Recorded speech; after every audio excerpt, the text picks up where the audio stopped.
பண்டத்தரிப்பு ஆலய திருவிழாவில் கண் பாதிப்புக்குள்ளானவர்களின் எண்ணிக்கை அதிகரிப்பு. வாகன திருட்டுகள் குறித்து போலீசாரின் அவசர எச்சரிக்கை. பகிரங்க மன்னிப்பு கோரிய அர்ச்சுனா நாடாளுமன்றத்தில் கடைசி உரை எனவும் அறிவிப்பு. நாமல் ராஜபக்ச FCID-யிலிருந்து வெளியேறினார். எரிபொருள் இறக்குமதிக்கான செலவு அதிகரிப்பு பிரதமர் தகவல். நீர்கொழும்பு சிறை மோதலில் உயிரிழந்த அதிகாரிகளுக்கான இழப்பீடு வழங்கி வைப்பு. மானிப்பாய் சபைக்கு தீச்சாட்டியுடன் வந்த உறுப்பினரால் பரபரப்பு. வீட்டுப்பாடம் செய்யாததால் ஆசிரியர் தாக்கியதில் 6 வயது சிறுவன் உயிரிழப்பு. கிளிநொச்சியில் புதையல் வேட்டை, ராணுவ உயர் அதிகாரி உள்ளிட்ட 8 பேரும் கையும் களவுமாக கைது. முல்லைத்தீவில் மணிக்கூட்டு கோபுரத்தை அமைக்க கோரிய ரவிகரன், பேருந்து நிலையத்தில் டிஜிட்டல் காட்சி பலகை பொருத்தப்படும் என அமைச்சர் தெரிவிப்பு. தென்கொரியாவில் 2 விமானிகளை காப்பாற்றிய இலங்கையர்களுக்கு நீண்டகால வதிவிட விசா. நாடாளுமன்றத்தில் மக்கள் நலன் சார்ந்த மற்றும் நாட்டின் முக்கிய பிரச்சினைகள் குறித்து விவாதிக்கப்படும் போது எதிர்க்கட்சி உறுப்பினர்கள் அவைக்கு வராமல் தட்டி கழிப்பதாக நாடாளுமன்ற உறுப்பினர் ராமநாதன் அர்ச்சுனா தெரிவித்தார். மக்கள் பிரதிநிதிகளாக தேர்வாகி வந்தவர்கள் தங்கள் கடமையை சரியாக செய்ய தவறுவதாகவும் அவர் குற்றம் சாட்டினார். இன்று நாடாளுமன்றத்தில் அவர் ஆற்றிய இறுதி உரையின் போது அவர் இதனை குறிப்பிட்டார். அத்துடன் 2021ஆம் ஆண்டில் எக்ஸ்பிரஸ் பேர்ல் கப்பல் இலங்கை கடற்பரப்பில் தீப்பற்றி எரிந்ததால் நாட்டின் கடல் சூழலியலுக்கு பெரும் பாதிப்பு ஏற்பட்டுள்ளதாகவும் அவர் குறிப்பிட்டார். மேலும் இந்த நாட்டிற்கு சட்டப்பூர்வமாக கிடைக்க வேண்டிய பில்லியன் கணக்கிலான அமெரிக்க டாலர் இழப்பீட்டுத் தொகை அதிகார தரப்பினரின் முறையற்ற தலையீடுகள் காரணமாக மிக குறைந்த தொகையாக குறைக்கப்பட்டுள்ளது. இதுவே நாடாளுமன்றத்தில் ஆற்றும் கடைசி உரையாக இருக்கலாம் என குறிப்பிட்ட அவர், சபை நடவடிக்கைகளின் போதல்லது தமது பேச்சினால் யாருடைய மனமாவது புண்பட்டிருந்தால் அல்லது அவையின் கண்ணியத்திற்கு ஏதேனும் பங்கம் ஏற்பட்டிருந்தால் அதற்கு சபையில் உள்ள அனைத்து உறுப்பினர்களிடமும் மனப்பூர்வமாக மன்னிப்பு கோருவதாக தெரிவித்தார். தமிழ் மக்களின் பிரதிநிதித்துவமும் சட்ட நடவடிக்கைக்கான கோரிக்கையும் கடந்த கால போரினால் கடுமையாக பாதிக்கப்பட்ட தமிழ் மக்களின் உண்மையான குரலாக தாம் நாடாளுமன்றத்தில் இயங்குவதாக குறிப்பிட்டவர், பாதிக்கப்பட்ட மக்களுக்கு தகுந்த நீதியும் நிவாரணமும் வழங்கப்பட வேண்டும் என்பதை வலியுறுத்தினார். அத்துடன் நாட்டின் பொருளாதார சீரழிவு மற்றும் சட்டவிரோத செயல்களுக்கு பொறுப்பானவர்கள் மீது சட்ட நடவடிக்கை எடுக்கப்பட வேண்டும் என்றும் கேட்டுக்கொண்டார். பண்டத்தரிப்பு பிரான் பெற்ற முருகன் ஆலய திருவிழாவின் போது ஏற்பட்ட கண் பாதிப்பு சம்பவத்தில் இதுவரை 235 பேர் யாழ்ப்பாணம் போதனா வைத்தியசாலையில் சிகிச்சைக்காக அனுமதிக்கப்பட்டுள்ளதாக தெரிவிக்கப்படுகிறது. பாதிக்கப்பட்டவர்களை உடனடியாக வைத்தியசாலைக்கு அழைத்துச் செல்வதற்காக விசேட பேருந்தொன்றும் அனுப்பி வைக்கப்பட்டுள்ளதாக தெரிவிக்கப்படுகிறது. யாழ்ப்பாணம் பண்டத்தரிப்பு பிரான் பெற்ற பகுதியில் உள்ள முருகன் ஆலயம் ஒன்றில் நேற்று நடைபெற்ற திருவிழாவின் போது அதிக அளவில் வான வேடிக்கைகள் மற்றும் அதிக சக்தி கொண்ட லேசர் ஒளிக்கீற்றுகள் காரணமாக பலரின் கண்கள் பாதிப்பு ஏற்பட்டுள்ளது. அவர்களில் அதிகளவான சிறுவர்களும் பெண்களும் அடங்குவதாக தெரிவிக்கப்படுகின்றது. ஆலய உற்சவத்தின் போது அதிகளவில் வான வேடிக்கைகள் வெடிக்கப்பட்டதுடன் இசை நிகழ்வின் போதும் அதிக சக்தி கொண்ட லேசர் ஒளிக்கீற்றுகள் பயன்படுத்தப்பட்டதாகவும் குறிப்பிடப்படுகின்றது. இதன் காரணமாக பலருக்கு கண்களில் எரிச்சல், பார்வை குறைபாடு உள்ளிட்ட பாதிப்புகள் ஏற்பட்டுள்ளதாக வைத்தியசாலை வட்டார தகவல்களை தெரிவிக்கின்றன. இந்நிலையில் ஆலய வளாகத்தில் பொருத்தப்பட்டிருந்த அதிக வலு கொண்ட சீன தயாரிப்பு மின் விளக்குகள் சிலவற்றை போலீசார் கையகப்படுத்தி எடுத்துச் சென்றுள்ளனர். கையகப்படுத்தப்பட்ட இந்த மின் விளக்குகள் தற்போது ஆய்வுக்குட்படுத்தப்பட்டு வருவதுடன் அவற்றின் மின்சக்தி அளவு, பயன்பாட்டு தன்மை மற்றும் பொதுமக்கள் பயன்பாட்டிற்கவை அனுமதிக்கப்பட்டவையா அல்லது தடை செய்யப்பட்டவையா என்பது தொடர்பிலும் விரிவாக ஆராயப்பட்டு வருகிறது. நாடாளுமன்ற உறுப்பினர் நாமல் ராஜபக்ச காவல்துறை நிதி குற்றப்புலனாய்வு பிரிவிடம் சுமார் 6 மணி நேரம் வாக்குமூலம் அளித்த பின்னர் வெளியேறியுள்ளார். நடைபெற்று வரும் ஒரு விசாரணை தொடர்பாக விடுக்கப்பட்ட அழைப்பாணைக்கு இணங்க அவர் இன்று காலை நிதி குற்றப்புலனாய்வு பிரிவில் முன்னிலையாகியிருந்தார். விசாரணையின் ஒரு பகுதியாக அவர் புலனாய்வாளர்களிடம் வாக்குமூலம் அளித்த பின்னர் அந்த வளாகத்தை விட்டு வெளியேறியுள்ளமை குறிப்பிடத்தக்கது. மானிப்பாய் பிரதேச சபையின் மாதாந்த அமர்வு இன்று தவிசாளர் கந்தையா ஜெகதீசன் தலைமையில் நடைபெற்றது. இதன்போது பிரதேச சபை உறுப்பினர் பகீரதன் தீச்சாட்டியுடன் திடீரென சபைக்குள் நுழைந்ததால் அங்கு பரபரப்பு ஏற்பட்டது. கல்லுண்டாய் குப்பை மேடு தொடர்ச்சியாக தீப்பற்றி எறிவதால் அப்பகுதி மக்கள் பல்வேறு அசௌகரியங்களையும் சுகாதார பிரச்சினைகளையும் எதிர்கொண்டு வருவதாக உறுப்பினர் பகீரதன் தெரிவித்தார். குறிப்பாக குப்பை மேட்டில் பொலித்தீன் மற்றும் பம்பஸ் உள்ளிட்ட கழிவுப் பொருட்கள் எரிவதால் அப்பகுதி மக்கள் சுவாசம் தொடர்பான பிரச்சினைகளை எதிர்கொள்வதாக உள்ளதாக அவர் சுட்டிக்காட்டினார். இந்த பிரச்சினை தொடர்பில் மானிப்பாய் பிரதேச சபை, ஜாழ்ப்பாண மாநகர சபை உள்ளிட்ட பல்வேறு தரப்புகளிடம் பலமுறை பேசப்பட்டுள்ளதுடன் ஊடகங்கள் மூலமும் வெளிக்கொண்டு வரப்பட்டுள்ளதாக அவர் தெரிவித்தார். எனினும் இதுவரை பிரச்சினைக்கு தீர்க்கமான முடிவு எதுவும் எட்டப்படவில்லை எனவும் அவர் குற்றம் சாட்டினார். இதனை வெளிப்படுத்தும் வகையில் கல்லுண்டாய் குப்பை மேட்டில் எரிக்கப்படும் கழிவுப் பொருட்களை அடையாளப்படுத்தும் விதமாக நெருப்புச் சட்டியுடன் சபைக்குள் நுழைந்ததாகவும் பகீரதன் தெரிவித்தார். மேலும் கல்லுண்டாய் குப்பை மேடு தொடர்பில் மானிப்பாய் பிரதேச சபை தவிசாளர் ஜெகதீசனின் நடவடிக்கைகள் தமக்கு திருப்தி அளிக்கவில்லை எனவும் அவர் கூறினார். ஜாழ்ப்பாண மாநகர சபையின் நடவடிக்கைகளுக்கு தவிசாளர் துணை போவதாகவும் இந்த விடயம் தொடர்பில் தாம் பலமுறை கோரிக்கைகளை முன்வைத்த போதிலும் அதற்கான உரிய நடவடிக்கைகள் முன்னெடுக்கப்படவில்லை எனவும் பகீரதன் குற்றம் சாட்டினார். மக்கள் எதிர்கொள்ளும் சுகாதார பிரச்சினைக்கு விரைவான தீர்வு காணப்பட வேண்டும் எனவும் வலியுறுத்தினார். நீர்கொழும்பு சிறைச்சாலையில் ஏற்பட்ட மோதலின் போது உயிரிழந்த சிறைச்சாலை அதிகாரிகளுக்கான இழப்பீட்டுத் தொகை வழங்கும் நிகழ்வு இன்று சிறைச்சாலை தலைமையகத்தில் இடம்பெற்றது. இதன்போது உயிரிழந்த ஒவ்வொரு அதிகாரியின் குடும்பத்தினருக்கும் மற்றும் பிள்ளைகளுக்கும் தலா 20 லட்சம் ரூபாய் நிதி வழங்கப்பட்டது. நீர்கொழும்பு சிறைச்சாலை கலவரத்தின் போது சிறைச்சாலை அவசர பிரதிபலிப்பு தந்திரோபாய பிரிவைச் சேர்ந்த 10 அதிகாரிகள் உயிரிழந்தனர். இதற்கமைய தேசிய காப்பீட்டு அறக்கட்டளை நிதியத்தின் அக்கார காப்பீட்டுத் தொகையின் கீழ் அவர்களது உறவினர்களுக்கு இந்த இழப்பீட்டுத் தொகை இன்று வழங்கப்பட்டது. நிகழ்வில் கருத்து தெரிவித்த தேசிய காப்பீட்டு அறக்கட்டளை நிதியத்தின் பிரதம நிறைவேற்று அதிகாரி ஜுஷான் தரங்க, இவ்வாறான எதிர்பார்த்த சந்தர்ப்பங்களில் குறித்த ஊதியபூர்வ தகவல்கள் அனைத்தையும் முழுமையாக பெறாமல் இந்த சூழ்நிலையை எதிர்கொண்ட சிறைத்துறை அதிகாரிகளுக்கு இந்த இழப்பீட்டுத் தொகையை மிக விரைவாகவும் துரிதமாகவும் வழங்க காப்பீட்டு அறக்கட்டளை நிதியம் தீர்மானித்ததாக தெரிவித்தார். மேலும் இந்த நிகழ்வில் கலந்து கொண்டு உரையாற்றிய சிறைச்சாலைகள் பதில் ஆணையாளர் நாயகம் பிரசாந்த் ஹேமந்த், உயிரிழந்த சிறைச்சாலை அதிகாரிகளின் குடும்பங்களுக்கு இழப்பீட்டுத் தொகை வழங்குவது மாத்திரமின்றி மேலும் பல நிவாரணங்களை வழங்கும் வேலை திட்டம் ஒன்றையும் சிறைச்சாலை திணைக்களம் ஆரம்பித்துள்ளதாக குறிப்பிட்டார். இந்த ஆண்டின் முதல் பாதியில் எரிபொருள் இறக்குமதிக்காக செலவிடப்பட்ட தொகை அடுத்த ஆண்டின் இதே கால பகுதியுடன் ஒப்பிடுகையில் கணிசமாக அதிகரித்துள்ளதாக பிரதமர் கலாநிதி ஹரிணி அமரசூரிய தெரிவித்துள்ளார். மத்திய கிழக்கில் நிலவும் மோதல்கள் உலகளாவிய மசகு எண்ணெய் விலைகள் மற்றும் எரிபொருள் இறக்குமதி செலவுகளில் ஏற்படுத்தியுள்ள தாக்கம் தொடர்பில் நாடாளுமன்றத்தில் இன்று எழுப்பப்பட்ட வாய்மொழி வினாவுக்கு பதிலளிக்கும் போது பிரதமர் இதனை தெரிவித்துள்ளார். அதன்படி 2026 ஆண்டின் முதல் 6 மாதங்களில் எரிபொருள் இறக்குமதிக்காக சுமார் 3168 மில்லியன் அமெரிக்க டாலர்கள் செலவிடப்பட்டுள்ளதாக பிரதமர் குறிப்பிட்டார். எனினும் 2025 ஆண்டின் இதே கால பகுதியில் எரிபொருள் இறக்குமதிக்காக 1995 மில்லியன் அமெரிக்க டாலர்கள் மட்டுமே செலவிடப்பட்டதாகவும் அவர் சுட்டிக்காட்டினார். இதன்படி கடந்த ஆண்டின் முதல் பாதியுடன் ஒப்பிடுகையில் இந்த ஆண்டின் முதல் பாதியில் எரிபொருள் இறக்குமதி செலவில் குறிப்பிடத்தக்க அதிகரிப்பு ஏற்பட்டுள்ளதாக பிரதமர் தெரிவித்தார். எங்கள் பாரம்பரிய காணிகளை உடனே எமக்கு மீள வழங்க என அரசை வலியுறுத்தி இன்று கிளிநொச்சியில் கவனஈர்ப்பு போராட்டம் முன்னெடுக்கப்பட்டது. இப்போராட்டம் இன்று காலை 9:30 மணியளவில் கிளிநொச்சி பழைய செயலகத்திற்கு முன்பாக ஏனையின் வீதியில் நடைபெற்றது. மன்னார் சமூக பொருளாதார மேம்பாட்டுக்கான அமைப்பின் ஏற்பாட்டில் நடைபெற்ற இப்போராட்டத்தில் சிவில் சமூக பிரதிநிதிகள், காணி உரிமையாளர்கள் மற்றும் பொதுமக்கள் என பெருந்திரளானோர் கலந்து கொண்டனர். ஜாழ்ப்பாணம், வலிகாமம் வடக்கு, முல்லைத்தீவு, கேப்பாப்புலவு, மட்டக்களப்பு, மயிலத்தமடு, மாதவனை மற்றும் இயக்கச்சி, கிராஞ்சி ஆகிய பகுதிகளில் காணிகளை இழந்த மக்களின் நீண்டகால உரிமை போராட்டத்திற்கு ஆதரவு தெரிவிக்கும் முகமாக இப்போராட்டம் நடாத்தப்பட்டது.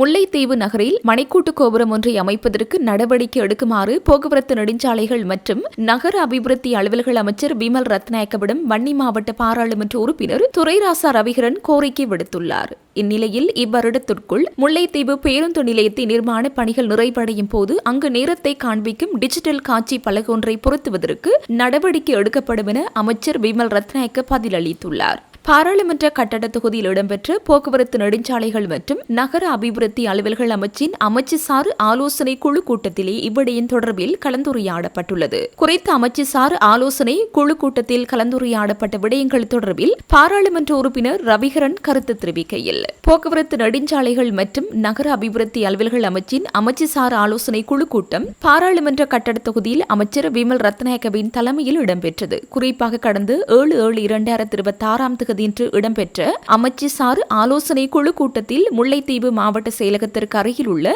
வீதி சுற்றி வளைவில் மணிக்கூட்டு கோபுரம் ஒன்று அமைக்கப்பட வேண்டும் என்ற கோரிக்கையை நான் முன்வைத்திருந்தேன்.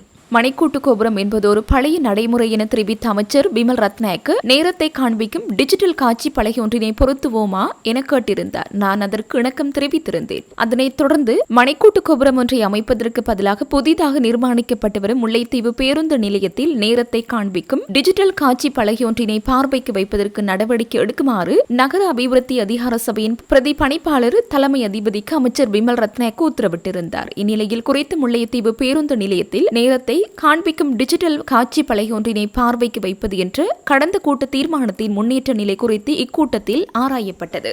அந்த வகையில் முல்லைத்தீவு பேருந்து நிலையத்தில் நேரத்தை காண்பிக்கும் டிஜிட்டல் காட்சி பலகை ஒன்றினை பார்வைக்கு வைப்பது தொடர்பான நடவடிக்கைகள் மேற்கொள்ளப்பட்டு வருவதாகவும் அதற்கான கேள்விக்கோரல் உள்ளிட்ட செயற்பாடுகள் மேற்கொள்ளப்பட்டு வருவதாகவும் தெரிவிக்கப்பட்டது. குறிப்பாக இவரிடத்திற்குள் முல்லைத்தீவு பேருந்து நிலையத்தின் நிர்மாண பணிகள் நிறைவடையும் போது அங்கு நேரத்தை காண்பிக்கும் டிஜிட்டல் காட்சி பலகை பொருத்தப்படும் என அமைச்சர் பிமல் ரத்நாயக்கவால் தெரிவிக்கப்பட்டது. இந்நிலையில் இவ்வாறு நடவடிக்கைகள் மேற்கொள்ளப்பட்டு வருவதற்காக அமைச்சருக்கு எனது நன்றிகளையும் தெரிவித்தேன் என்றார்.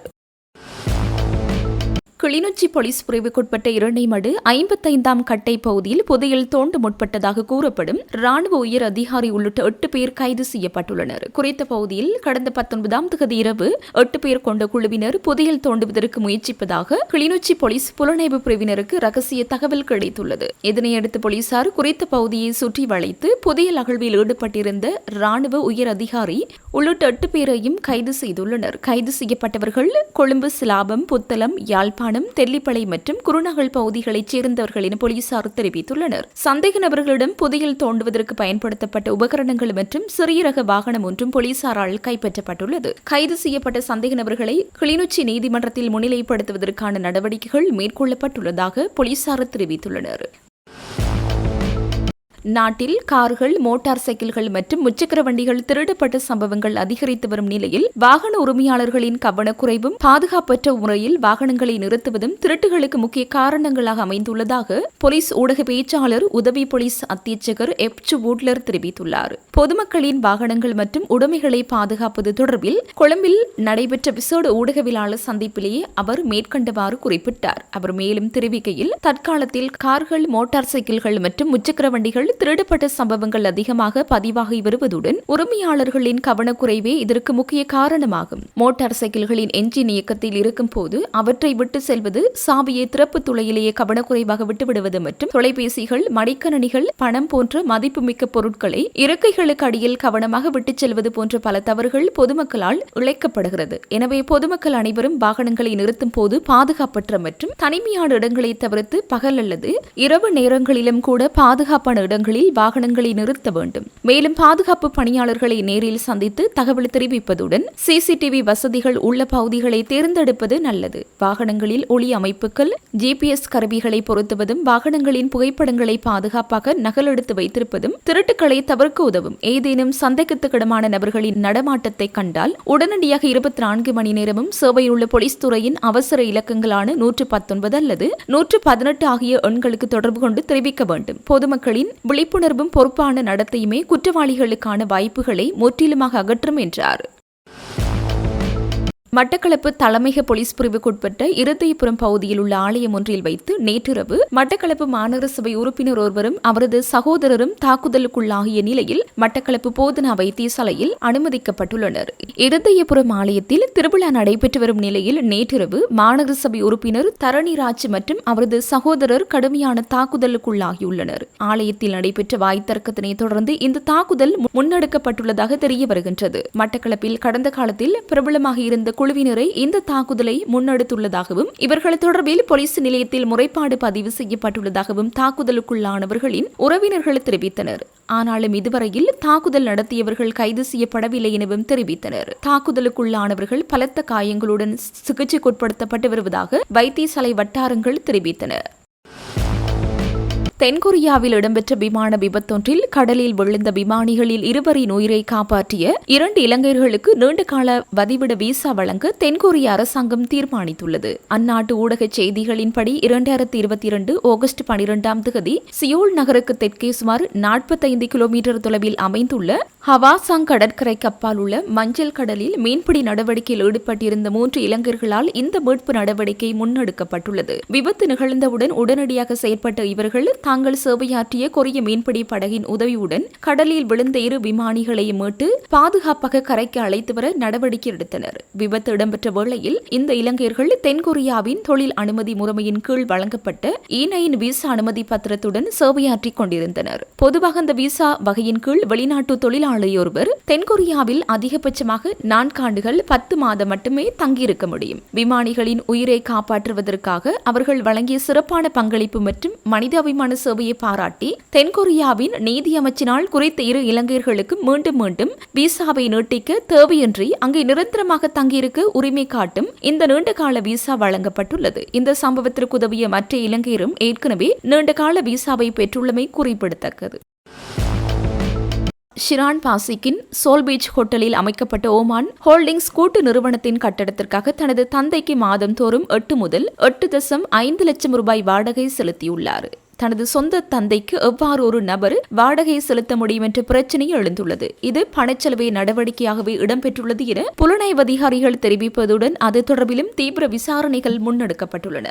சோல் பீச் ஹோட்டல் தொடர்பான சாட்சியங்களை வழங்கிய போது இதை உடைத்து அகற்றியது தொடர்பாக கடந்த காலத்தில் பெரும் பேச்சுகள் எழுந்தன. அந்த பேச்சுகளுக்கு அப்பால் அதன் உரிமையாளர் ஜார் என்பது குறித்து ஷிரான் பாசிக் தனக்கு முன்னுரிமை கொடுத்து கூறியுள்ளார். ஹோட்டல் அமைந்துள்ள காணி தனது தந்தையிடமிருந்தே கிடைத்தது என்றும் தந்தைக்கு ஆனந்த என்பவரால் நன்கொடை உறுதிப்பத்திரம் மூலம் அது வழங்கப்பட்டது என்றும் கூறியுள்ளார். அவ்வாறு கிடைத்த காணியிலேயே இந்த உணவகம் அமைக்கப்பட்டு ஒரு திட்டமாக செயற்படுத்தப்பட்டதாக அவர் தகவல்களை வெளிப்படுத்தியுள்ளார். புலனாய்வு அதிகாரிகள் விசாரணைகளில் வெளிவந்த பிரதான விடயம் என்னவெனில் இந்த நன்கொடை உறுதிப்பத்திரம் என்பது முற்றிலும் பொய்யான ஒன்றாகும். இது ஒரு போலி உறுதிப்பத்திரம் என தெரிவிக்கின்றன. மேலும் இந்த காணியின் உரிமை எந்த ஒரு தனிநபருக்கும் உரியதல்ல என்றும் இது பலவந்தமாக ஆக்கிரமிக்கப்பட்ட அரச காணியாகும். சோல் பீச் ஹோட்டல் அமைந்துள்ள அதே வளாகத்திலேயே இந்த ஓமன் ஹோல்டிங்ஸ் நிறுவனத்திற்குரிய கட்டடமும் அமைக்கப்பட்டுள்ளது. அரசுக்கு சொந்தமான காணியை பலவந்தமாக ஆக்கிரமித்து இவ்வாறான கட்டடம் உயர்த்தப்பட்டுள்ளதாக புலனாய்வு அதிகாரிகள் தெரிவித்துள்ளனர். இது தொடர்பாக போலி நன்கொடை உறுதிப்பத்திரத்தை தயாரித்தமைக்காக ஷிரானின் தந்தை மற்றும் இதற்கு உதவிய சட்டத்திரணி ஆகியோருக்கு எதிராக வழக்கு தொடர புலனாய்வு அதிகாரிகள் அவதானம் செலுத்தியுள்ளனர். அத்துடன் இதில் பல்வேறு நபர்கள் தொடர்பு பட்டுள்ளதுடன் அவர்களின் தகவல்களும் வெளிவந்துள்ளன. மேலும் கரையோர பாதுகாப்பு திணைக்களம் அல்லது நகர அபிவிருத்தி அதிகார சபையிடம் இதற்காக எந்தவித முறையான அனுமதியும் பெறப்படவில்லை. குறிப்பாக இந்த ஹோட்டல் தொடருந்து பாதைக்கு அருகிலேயே அமைந்துள்ளது. அப்படி இருக்க பிரதான வீதியிலிருந்து தொடருந்து பாதையை கடந்து உணவகத்திற்கு செல்வதற்காக இவர்கள் தொடர்ந்து திணைக்களத்திற்கு கட்டணம் செலுத்தி இருக்க வேண்டும். இது பிரித்தானியர் ஆட்சி காலத்திலிருந்து உள்ள ஒரு சட்டமாகும் என புலனாய்வு அதிகாரிகள் கூறுகின்றனர். அந்த சட்டத்தின்படி அதனை ஒரு அனுமதியாக கொண்டு உணவகத்திற்கு மின்சாரம் மற்றும் நீர் வசதிகளை பெற்றுக் கொண்டுள்ளனர். ஆனால் இவை அனைத்துமே போலி மற்றும் சட்டவிரோதமானவை என்று கூறப்படுகிறது. அது மட்டுமின்றி இந்த உணவகத்திற்காக பெறப்பட்ட மதுபான உரிமங்கள் கூட முற்றிலும் சட்டவிரோதமானவை என தகவல்கள் வெளிவந்துள்ளன. ஷிரான் பாசிக்கிற்கு சொந்தமான இந்த உணவகத்திற்கு வந்து சென்ற ஒரு முன்னாள் பிரதி அமைச்சர் பற்றிய தகவல்கள் வெளியாகியுள்ளன. அவர் நகர அபிவிருத்தி அமைச்சின் பிரதி அமைச்சராக பணியாற்றிய காலத்திலே இந்த உணவக வளாகத்திற்கு வந்து சென்றுள்ளார். அவர் அங்கு வந்து சென்றமைக்கான புகைப்படங்கள் உணவகத்திலிருந்து புலனாய்வு அதிகாரிகளால் கண்டெடுக்கப்பட்டுள்ளன. ஆந்திராவின் விசாகப்பட்டினத்தில் உள்ள தனியார் பாடசாலையொன்றில் வீட்டுப்பாடம் செய்யவில்லை என்பதற்காக ஆசிரியர் தாக்கியதில் 6 வயது சிறுவன் பரிதாபமாக உயிரிழந்த சம்பவம் பெரும் அதிர்ச்சி ஏற்படுத்தியுள்ளது. வியாழக்கிழமை காலை மிகுந்த உற்சாகத்துடன் பாடசாலைக்கு சென்ற சிறுவன் மதிய வேளையில் திடீரென மயங்கி விழுந்ததாக கூறப்படுகிறது. உடனடியாக மருத்துவமனைக்கு கொண்டு செல்லப்பட்ட சிறுவனை பரிசோதித்த மருத்துவர்கள் அவர் ஏற்கனவே உயிரிழந்து விட்டதாக தெரிவித்தனர். சம்பவம் தொடர்பில் சிறுவனின் தந்தை கூறுகையில் பாடசாலை வளாகத்தில் உள்ள CCTV காட்சிகளை பார்த்தபோது ஆசிரியர் தடியால் முரட்டி தாக்கியது பதிவாகியுள்ளது. அந்த அதிர்ச்சியிலும் பயத்திலும் அவன் சரிந்து விழுந்துள்ளான் என தெரிவித்துள்ளார். மேலும் அந்த ஆசிரியர் இதுபோன்ற ஏனைய மாணவர்களையும் அடித்து துன்புறுத்தியதாக குடும்பத்தினர் குற்றம் சாட்டியுள்ளனர். சம்பவம் குறித்து விசாரித்த காவல்துறை வழக்கு பதிவு செய்து விசாரணையை தொடங்கியுள்ளது. உயிரிழந்த சிறுவனின் உடலம் உடற்கூறாய்வுக்காக அனுப்பி வைக்கப்பட்டுள்ளது. இந்த விவகாரத்தை மிக தீவிரமாக கவனித்து வருவதாக தெரிவித்துள்ள ஆந்திர பிரதேச கல்வித்துறை இதுபோன்ற துரதிருஷ்டவசமான சம்பவங்கள் மீண்டும் நடக்காமல் இருக்க ஆசிரியர்களுக்கு விழிப்புணர்வு மற்றும் பயிற்சிகளை மேற்கொள்ள நடவடிக்கை எடுத்து வருகிறது. சம்பவம் குறித்து முழுமையாக விசாரிக்க பிராந்திய இணை இயக்குனர், மாவட்ட கல்வி அதிகாரி மற்றும் வருவாய் கோட்ட அதிகாரி ஆகியோரை கொண்டு 3 பேர் கொண்ட குழு அமைக்கப்பட்டுள்ளதாக இந்திய ஊடகங்கள் செய்தி வெளியிட்டுள்ளது. கொழும்பு கம்பனி வீதி போலீஸ் பிரிவில் உள்ள ஒரு பிரபல ஹோட்டலுக்கு வந்த நபர் ஒருவர் ஹோட்டலில் உள்ள பொருட்களை திருடிச் சென்றதாக தெரிவிக்கப்படுகின்றது. இந்த சம்பவம் கடந்த 3ஆம் தேதி இடம்பெற்றதாக தெரிவிக்கப்பட்டுள்ளது. மேலும் தெரிய வருகையில் கம்பனி வீதி போலீஸ் பிரிவில் உள்ள பிரபலமான ஹோட்டலுக்கு வந்த நபர் தன்னை ஒரு தனியார் வங்கியின் அதிகாரி என்று அறிமுகப்படுத்திக் கொண்டுள்ளதுடன் இரவு உணவிற்காக ஒரு குழுவினர் வரவுள்ளதாகவும் ஹோட்டல் நிர்வாகத்தினரிடம் தெரிவித்துள்ளார். இதன்போது ஹோட்டலில் இருந்து அதிக அளவு உணவு மற்றும் பானங்களை ஆர்டர் செய்துள்ளார். அதன் பின்னர் ஹோட்டல் பரபரப்பாக இருந்தபோது அந்த நபர் ஹோட்டலில் இருந்த பொருட்களை திருடி தப்பிச் சென்றுள்ளதாக குற்றம் சாட்டப்பட்டுள்ளது. இது தொடர்பாக ஹோட்டல் நிர்வாகம் கம்பனி வீதி போலீஸ் நிலையத்தில் முறைப்பாடு அளித்துள்ளது. போலீசார் நடத்திய விசாரணையில் இந்த சந்தேக நபர் இதற்கு முன்னர் குருந்துவத்த, பாலியகொட மற்றும் நுகைகொட போலீஸ் பிரிவுகளில் இதுபோன்ற திருட்டுகளில் ஈடுபட்டுள்ளது தெரிய வந்துள்ளது. அவரை கைது செய்ய போலீசார் பொதுமக்களின் உதவியை நாடி வருகின்றனர். போலீசார் சந்தேக நபரின் புகைப்படத்தை ஊடகங்களுக்கு வெளியிட்டுள்ளதுடன் இந்த சந்தேக நபர் குறித்த ஏதேனும் தகவல் தெரிந்தால் பின்வரும் தொலைபேசி எண்களுக்கு தெரிவிக்குமாறு பொதுமக்களை